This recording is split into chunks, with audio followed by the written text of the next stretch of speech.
Friends, welcome to genius bull. आज हम लोग चर्चा करेंगे जीडी का रिजल्ट के बारे में। फर्स्ट ऑफ ऑल, जीडी का रिजल्ट जो है 7 करोड़ रुपया लॉस है, 6.95। देखिए 3 मंथ्स एंडेड, ईयर एंडेड, तो ईयर एंडेड 31 मार्च 2020, ये है हमारा लॉस 6.88.80 लाख। मीन्स अब कवर करेंगे तो 7 करोड़ का लॉस है करोड़ में। ये जो अमाउंट है सब दिया हुआ है लाख्स में, तो इसमें टोटल लॉस है 7 करोड़।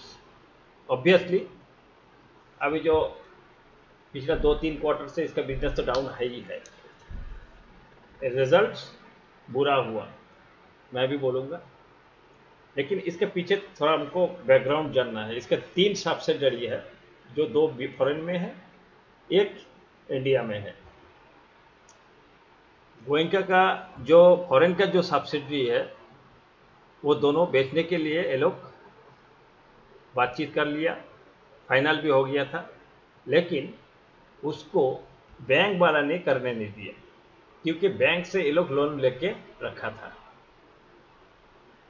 तो बैंक जो इंडियन जो ब्रांच है, इंडियन जो कंपनी है गोयंका डायमंड एंड ज्वेलरी, उसके ऊपर लोन था बैंक का, इसीलिए उन्होंने वो उसको जो ट्रांजेक्शन है उसको होल्ड कर दिया, उसको बेचने नहीं दिया, डील करने नहीं दिया। इन लोग का जो प्लानिंग था, इनका प्लानिंग इस तरह था, जो वो एसेट दोनों बेच के बैंक का लोन चुकता कर देंगे। एनीवे, वो आगे नहीं बढ़ पाया। उसके बाद में ये लोग एसेट ARC, देखिए, the company has given 1355.61 lakhs to allot Alchemist asset reconstruction company limited, ARC को इस लोन को रिकंस्ट्रक्शन के लिए दिया हुआ है। कितना लाख का? 1355, इतना अमाउंट उनको रिकंस्ट्रक्शन के लिए दिया हुआ है। The company has entered in the scheme for one time settlement of its due of State Bank of India. According to the scheme, the company has settled its outstanding dues amounting to rupees 960 lakhs at a settlement of rupees 206 lakhs। मतलब 9 करोड़ का loan उनको था state bank का, और वो 2 करोड़ में उसको settle कर दिया। ये एक पॉइंट है, पॉजिटिव पॉइंट। और भी दिखाता हूं मैं, जिसे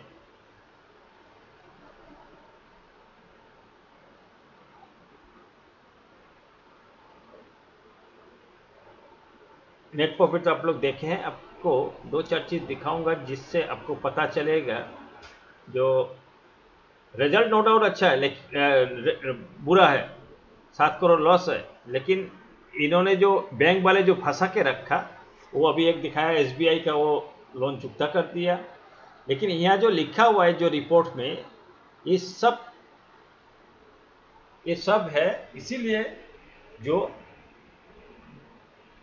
आपको दिखाना पड़ता है ऑडिट के लिए, इसीलिए सब मेंशन किया, बहुत सारे मेंशन किए। 50 पेजेस का रिपोर्ट है, जो पढ़ के किसी को समझाने के लिए शायद 2-4 दिन लगेगा। इसमें एक चीज़ देखिए, मैंने जो मार्क किया,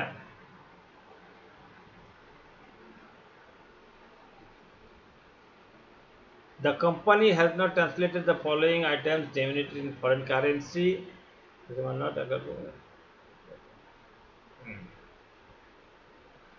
इस जगह से देखिए, basic disclaimer of opinion, the company has not translated following monetary items denominated in foreign currency as at year ended closing rate and has been carried forward at the rate as it is on 31 March 2015।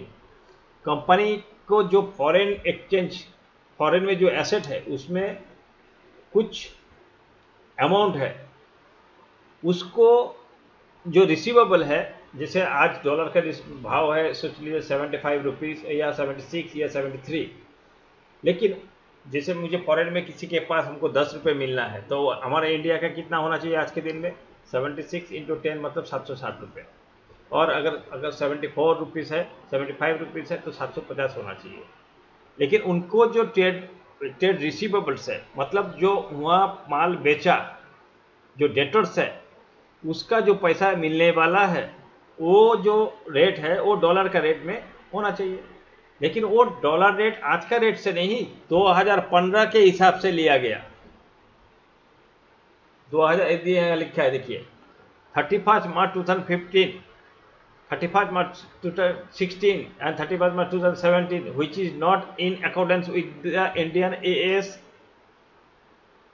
accounting standard, Indian accounting standard के हिसाब से नहीं है। The effect of changes in forex exchange rates and accounting policy followed by the company. Trade receivable amounting to rupees 69,703 lakhs, मतलब 697 करोड़ कहाँ से मिलने वाला है? फॉरेन से। ये सब अकाउंट सीज करके रखा बैंकर्स ने। क्यों किया था? बैंकर्स को लोन था, एसबीआई का लोन था, वो एसबीआई लोन को वन टाइम सेटलमेंट चुकता कर दिया। लेकिन उसके बाद में ये जो कोरोना आ गया, इसके लिए ये एसेट सेल नहीं कर पाया, अभी तक वहाँ फंसा हुआ है। ये एक रीज़न है। मैं इसको बढ़ाई करने के लिए, अच्छा दिखाने के लिए नहीं बोल रहा हूँ, रियल फैक्ट मैं शेयर कर रहा हूँ। देखिए, trade receivable amounting to rupees इतना लाख, मतलब 69,703 लैक्स, मतलब ट्रेड रिसीवेबल मतलब पैसा मिलने वाला है। दैट मीन 697 करोड़, 697 करोड़ पैसा मिलने वाला है। Trade payables on the other hand 297 crore, 297 crore. Loan to subsidy including accrued interest 19 crore. ये सब लाख में है तो करोड़ में बोल रहा हूँ आपको। आप सोचो, इसको माइनस कर दीजिए आप। 697 करोड़ रिसीवेबल है, उससे 297 माइनस हो गया 400 crore. Loan to subsidiaries total 19 crore, ठीक है। और एक्सचेंज गेन्स 67 करोड़। तो एक्सचेंज गेन जो होगा वो भी काउंटिंग होगा इसमें। देखिए 40 करोड़ एक्सचेंज गेन है, तो 486 करोड़ इसका एसेट हुआ। लेस एक्सचेंज लॉस भी है उसमें 13 करोड़, तो 473। टोटल इंटरेस्ट जो पेएबल है अभी तक, एक्रूड इंटरेस्ट जो काउंट नहीं किया, उसका है 154 करोड़। तो भी देखा जाए तो 319 करोड़। 150 करोड़ कैसे? ये 1325 और यहाँ सब काउंटिंग हो चुका है। तो ओवरऑल मैंने जो हिसाब किया, टोटल इंटरेस्ट है 150 करोड़, 54 करोड़ अनअकाउंटेड इंटरेस्ट जो दिखाया गया, क्योंकि बैंक को जो वन टाइम सेटलमेंट किया उसके बाद में वो इंटरेस्ट चुकता हो जाना चाहिए था, लेकिन वो अभी तक जो फॉरेन एसेट जो हेल्ड अप है उसके लिए वो हो नहीं पाया। उसके बाद में इंटरेस्ट एंड फाइनेंशियल कॉस्ट और एक है 27 करोड़, वो भी माइनस हो जाएगा, वो थोड़ा नीचे होगा 27 करोड़। ये देखिए 673, दिस इज 27 करोड़। और ये जो है 154, अभी जो मैंने बोला था 150 करोड़ लोन्स, ये देखिए क्या लिखा है। And consequently based on the calculation done by the management, total interest amounting rupees 150 crore 54 crore determined at estimated rates has not been provided for the books of accounts including interest amounting rupees 6.73 crores होगा ये, and 27.30, जो मैंने 150 करोड़ पहले बताया। 473 minus 154 equal to 319 minus 27 and 6, ये दोनों मिला के 286 करोड़ का एसेट अभी तक इनके पास बचा हुआ है। प्लस जो एसेट है यहाँ 99 करोड़ का है, तो 286 प्लस 99,